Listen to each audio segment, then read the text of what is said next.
Yeah, and thanks again, guys. Well, it's been a while, but you see, they have helped out with the Xenomorph issue. Guys, welcome to World of Monsters Movie Monster Reviews, where we review the monsters, not the movies, and today we'll be talking about The Predator, or as you guys, most of you know as the Yautja. Or also pronounced as Yautja, or Yautja, or Hish, the people who take territory, short for Hishkuten, according to the Predator Forever Midnight 2006 novel, as well as at one time being referred to as Xenopredators in the Predator Concrete Jungle game, I believe. We're gonna get deep, we're gonna get really deep as we always do, into the Predator, the Yautja, the Hish. I'll be referring to it as the three of them. Just keep in mind that the Hish is only from that one novel. I'll probably be referring to the Predators as Predators or Yautja interchangeably. So let us begin with the original sources, the movies, the first movies, and all the movies that feature the Yautja. We begin with the original first source, Predator 1987. Then we go on to Predator 2, 1990. Predators 2010. And coming up fairly soon, The Predator 2018. And then of course we've got the Predator and Alien movies, which some don't consider canon, but it doesn't matter, I'm just mentioning all the movies that have featured the Predator in them. We have Alien vs. Predator 2004, Aliens vs. Predator Requiem 2007. Now before we dig deep into the lore, let's start with the actual origin of the Yautja, where and whose mind created these crazy creatures.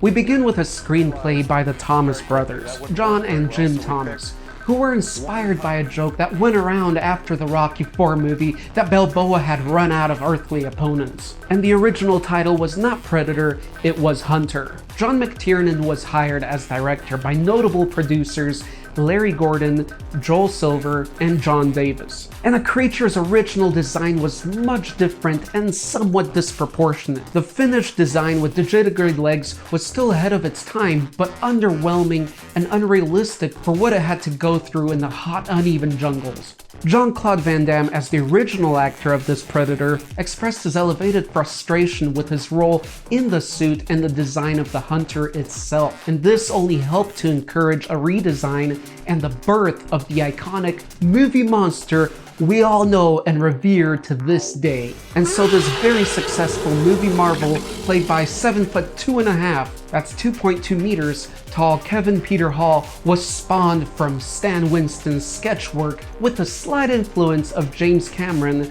who'd mentioned a desire to see a creature with mandibles on the big screen. So thanks to Van Damme's outbursts and Stan Winston's timely save, we've got this wonderful creature we can discuss today. So let us now begin with the story of how the Predator was actually first presented to us. We know the Yautja are attracted to heat and conflict. In the year of 1987, the Predator first appeared to us after it was dropped off from a spacecraft into Valverde jungle. And Valverde is a fictional country in the whereabouts of South America. So this is when we first got a glimpse of the Predator, but as you know, in the final scenes of Predator 2, it was hinted that they've been around and involved with our species for far longer than had been anticipated. We quickly learned from the movies that the Predators are a warrior race that constantly tests, develops, and prides itself through the practice of various sport hunts on the most superior killers of other races throughout the universe. And beyond the movies, we find many more answers in the expanding universe within literature, at over 20 Dark Horse comics alone, not to mention novels and crossover publications. And now let's explore the origin and the history, digging deeper into various sources. The Yautja originated from the planet we know as Yautja Prime. It's a planet that has harsh desert biomes veined with lava rivers to very humid jungle environments. And there are active volcanoes, which might answer your question on why there's a lava predator. The planet orbits a trinary star system and has its own ring. What we know of the wildlife consists of 1. The Vidroch, nicknamed Phoenix, a winged beast that must be hunted and killed by aspiring Yautja spear hunters. And by only using a spear! Then there's the Bestiary, a creature that is to be hunted by teams of 3 as a rite of passage into adulthood. And once that's complete, each surviving Yautja is given a 3-dot mark that signifies its successful passage into adulthood. Then we have the predator horse, which is used as a mount. They also have the Kipsas, which are small flying creatures native to the swampy areas. There's also mentioning of the blood pig. Also the hellhounds or predator dogs, which are domesticated horned quadruped beasts that are utilized by the Yautja during hunts. Their biological evolution history is mostly a mystery, though their homeworld does appear to be lush with wildlife, hence the theory of evolution that is commonly believed on Earth is also logical, especially considering the slight similarities among them and the predator dogs or hellhounds. There are also theories by Dr. Bergstrom that predators evolved and developed on Earth and moved on to other places in the galaxies at a later time. She theorized that they descended from a primitive mammalian type called therapsids that were taken elsewhere by more advanced beings to develop, although there really is no evidence to this and it should just be looked upon as speculation. Now let's take a gander into our earliest findings of the relationship between Earth and the predators, and it goes as far back as around 2996 BC. We learned that the predators arrived on Earth and taught humans how to build. Then using these newly created pyramid structures, we worshipped them as gods. On October 10th, 2896 BC, the predators returned to Earth and began a hunting ritual in which humans sacrificed themselves as hosts to the xenomorph aliens so that the predators could hunt them as a rite of passage. Oh, sweet gods. And this ritual continues every 100 years on the 10th of October. Why not the 31st? It would have been more fitting.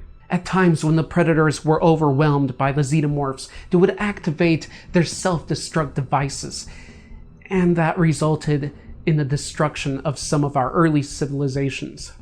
So on that happy note, let's take a look at their culture, society, and, well, personality. The Yautja have developed their own language, which to us comes off as clicks, growls, roars, and snarls. Their language: growls, shrieks, roars, and hisses. Growl, shrieks, roars, and hisses. Growl, shrieks, roars, and hisses. And in written form, it's a combination of dashes. They're very much military/hunting-based culture and society revolving around the ritualistic and very honorable hunt of formidable life forms throughout the galaxies whom they deem worthy enough for an honorable battle. Skull trophies are kept from honorable kills, as well as acts of skinning are performed. And if the battle is lost, the Yautja must take upon itself to destroy itself and the evidence of its existence through a powerful explosive that is built into the wrist gauntlet. And this powerful self-destruct device can actually be removed and used offensively when that rare occasion arises. They're a violent society that operates around classes and ranks. There is a very clear structure of hierarchy that governs among the Yautja. They operate in groups and are ultimately governed by a council of ancients. It's still unclear to us at this point whether there exists a Yautja society outside of the warrior culture we know, but we know that a code of honor dictates what and how they hunt and how they coordinate with one another. Honorable kills are marked on the heads and or the helmets with, for instance, the acidic xenomorph blood. And now let's take a look at the predator rank structure. We begin with prey, which is the title for warrior beings of other races that are being hunted by the Yautja. So technically it's not a rank. Then we have the young blood, young Yautja that have not made their first honorable kill yet. Then the unblooded, a general term for the Yautja that have not made their first honorable kill yet. Blooded, a Yautja that has made its first appropriate honorable kill, usually a xenomorph. Then there are the advancing leader and warrior levels, which may or may not be accurate, as our updated chart indicates, being as it was largely outlined by logical speculation. Continuing, we have the warrior, hunter, elite predator, clan leader, veteran, philosopher, elder, ancient, adjudicator, and most likely at top, the Council of Ancients. There has also been an encounter with a possible descendant of royalty, Yautja, suggesting a bloodline-ruled empire-type governance, as well as the predator titled Prince in the Aliens vs. Predator 2 video game. Be sure to check out our Every Type of Yautja video for a better and more clear breakdown of Yautja classes such as the Philosopher or Temple Guard, as well as more detailed information and examples of the ranks. Their belief system is somewhat polytheistic, following at least 2 types of deities that we know of. There's Paya, also known as the Conquering Warrior, who is a warrior god supreme in combat and hunt. Then there's the Black Warrior that is honored as their eternal adversary that eventually wins all battles. Fighting among the race is generally not permitted, but rival clans do form, as well as lone bad bloods do arise.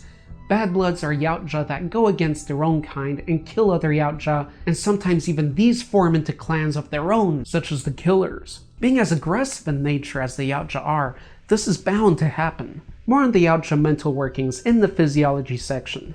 Ecology and location. And so as is their planet, they're attracted to warm environments, which suggests they may be cold-blooded, though if need an emergency arises, as seen in the first Alien vs. Predator movie, canon or not, they will make exceptions in colder climates. More on the planet in the origin section. Food. Yes, they must eat, they lived for so long.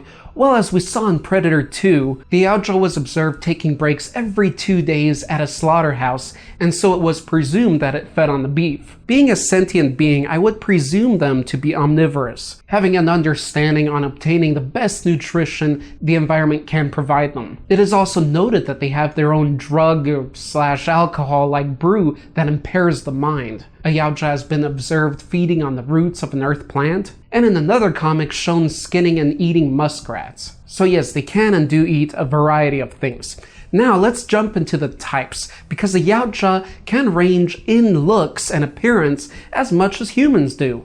The horn configuration and skin tones and patterns can really help to distinguish particular individuals, though basic anatomy remains the same, as will be further discussed in the physiology anatomy section. The only real different types we have observed are these two. The general Yautja or predator, we well know, and then the super predator. The super predator could be a subspecies that is indigenous to a particular area of their homeworld. It also could be an elite form of the species that has a hormonal boost. It could also be an experimentally created race, either from breeding or chemical experimentation. Of course, there could be other causes, such as it being a naturally occurring syndrome, although in this case making them larger and stronger, though possibly weaker mentally. But personally at this point, I would lean towards super predators being a natural subspecies. If you're really interested in this Yautja type, let me know and I can make another video solely devoted to it. Those super predators. And now that you've experienced this little introduction of the Yautja, I deem you ready for part 2, where we'll discuss the physiology, anatomy, technology and weapons, as well as the abilities and strengths, and of course the weaknesses. Then finally we'll be looking into the power level and the similar beasts to the Yautja.